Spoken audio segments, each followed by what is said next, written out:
CM Revanth రెడ్డిపై మాజీ మంత్రి హరీష్ రావు ఫైర్ అయ్యారు. రాష్ట్రంలో యూరియా కష్టాలను వెంటనే తీర్చాలంటూ డిమాండ్ చేశారు. సిద్దిపేట జిల్లా నంగునూరు మండలంలో బీఆర్ఎస్ పార్టీ కార్యాలయాన్ని ప్రారంభించిన ఆయన స్థానిక రైతులతో మాట్లాడారు.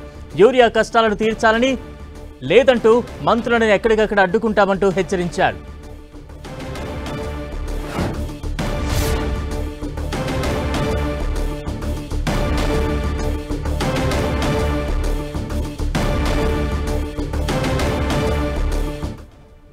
వెంటనే యూరియా తెప్పించాలి, రైతులకు ఇవ్వాలి, లేదంటే ఎక్కడికక్కడ కాంగ్రెస్ మంత్రులను అడ్డుకుంటాం, నిలదీస్తాం.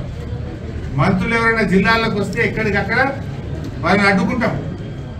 ఏ ముఖం పెట్టుకొని తిరుగుతారు? ఇంకా పోనీ ఢిల్లీ పోని కూర్చొని అక్కడ యూరియా తీసుకురండి. ఊరికే మొరుగుడు కాదు కదా, కేసీఆర్ను తిట్టుడు, కేసీఆర్ తిట్టుడు.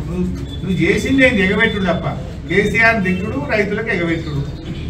యూరియా ఎగబెట్టినావు, రైతు బంధు ఎగబెట్టినావు, రుణమాఫీ ఎగబెట్టినావు, రైతు బీమా ఎగబెట్టినావు, బోనస్ ఎగబెట్టినావు, పంటల బీమా ఎగబెట్టినావు. ఇంతకుమించి నోరిప్పితే కేసీఆర్ తిట్టుడు, రైతులకు ఎగబెట్టుడు. నువ్వు చేసింది ఏమన్నా అడుగుతున్నాను. ఇంకా సిగ్గు లేకుండా ముఖం ఏ ముఖం పెట్టుకుని మాట్లాడుతూ బిడ్డనే పంచాయతీరాజ్ ఎన్నికల్లో ఈ యూరియా ఇబ్బందులు మీరు తొలగించకపోతే కాంగ్రెస్ పార్టీకి ఉరితాడుగా మారుతుంది బిడ్డ అని హెచ్చరిస్తా.